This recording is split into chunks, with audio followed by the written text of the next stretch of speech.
Հարգելի հայրենակիցներ, սիրելի մարտունեցիներ, նախորդ շաբաթվա վերջին գործընկերներից հետ այցելություն ունեցանք Մարտունու խոշորացված համայնք։ Բնակչության հետ հանդիպումներին արձանագրում էի այն խնդիրները, որոնք բազմաշերտ են, վերաբերում են հանրային կյանքի բոլոր ոլորտներին։ Բայց հետևյալ ուրեմն միտքը առաջացավ, երբ որ արձանագրում էի այդ խնդիրները, հետո խմբավորում, մի պահ ինձ թվաց, թե նախորդ այցելությունների նույն արձանագրությունն է։ Խնդիրները գրեթե կրկնվում են, ասեմ ավելին, որ եղածի վրա նորեն են ավելանում։ Պարզ գյուղացին խոսում, զայրանում, հիմնավորում է, շատ անգամ նույնիսկ տարբերություն չդնելով, թե ընդդիմադիր պատգամավոր է դիմացը կամ իշխանական, բայց պետական պաշտոնյա է և իրավացիորեն բարձրացնում է խնդիրներ, իր կյանքին առնչվող։ Վստահ եմ, այստեղ նստածները շատերը գիտեն այդ մասին։ Ցավոք սրտի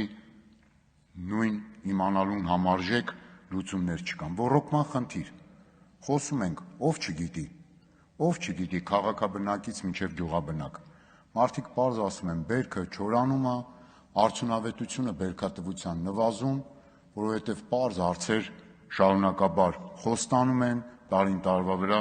և ինչպես իրենց է վայել, այդ խոստումները չեն կատարում։ Գյուղմթերքի իրացման խնդիր։ Մի գյուղացի կար, որ 6 հեկտար ցորեն էր մշակում Մարտունու տարածաշրջանում, մարդը պարզ մանրակրկիտ բացատրում էր, ինքն էլ մասնագիտությամբ գյուղատնտես։ Հիմա ցորենից ենք խոսում, ներկրումից մի օր առիթ կլինի դրան էլ կանդրադառնանք, բայց կոնկրետ խնդիրը ասում է, ցորենը մշակում ենք, տանջվում ենք, ծախս ենք անում, հետո իրացնում ենք, ծախսը չի փակում։ 6 հեկտար ցորեն է մշակում, ամբողջ ընտանիքով, կոնկրետ մարդ է, կոնկրետ հասցե ունի, և ինչ ասում է 20 անգամ, 30 անգամ այս վերջի տարիներին մեր համայնքում ցորենի մշակման արտերի հեկտարները նվազել են,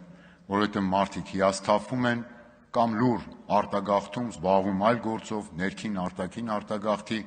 կամ որոշակիորեն բողոքում են ոչինչի չհասնելով։ Երիտասարդների շրջանում զբաղվածության հարցեր։ Բազմիցս դուք էլ եք իբրև խոսում, ինչ-որ ռազմավարություններ եք բերում, մարտավարություններ, ինչ ձևի թուղթ ասեց նկարում ու բերում եք։ Գնացեք գյուղում տեսեք, երիտասարդները ունեն լրջագույն զբաղվածության խնդիր, հետևանքն էլ չի ուշանում, ինչ են անում, կամ գնում են քաղաքներ, կամ մեկնում են արտերկիր, և ցավոք սրտի շատ անգամ այդ արտագնա աշխատանքը և արագորեն վերածվում է մշտական արտագաղթի։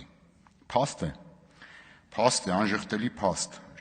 ժողովրդագրական խնդիրներն են խորանում։ Ասում են մարդիկ պարզ, ասում են մեր երիտասարդները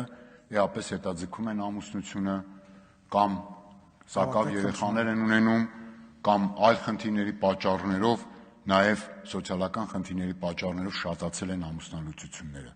Սրանք նաև վիճակագրական փաստեր են։ Պարբերաբար խոստանում եք, իսկ գետնի վրա հիմնական պրոբլեմները գյուղի և գյուղատնտեսությամբ զբաղվող մեր բնակչությամբ չեն լուծվում, հետևանքներն էլ կամ հուսալքությունն է, որը լուռ կերպով արտագաղթով է արտահայտվում գյուղերի դատարկմամբ, կամ որոշակի բողոքներով, որոնք դուք բիրտ ուժով ճնշում եք։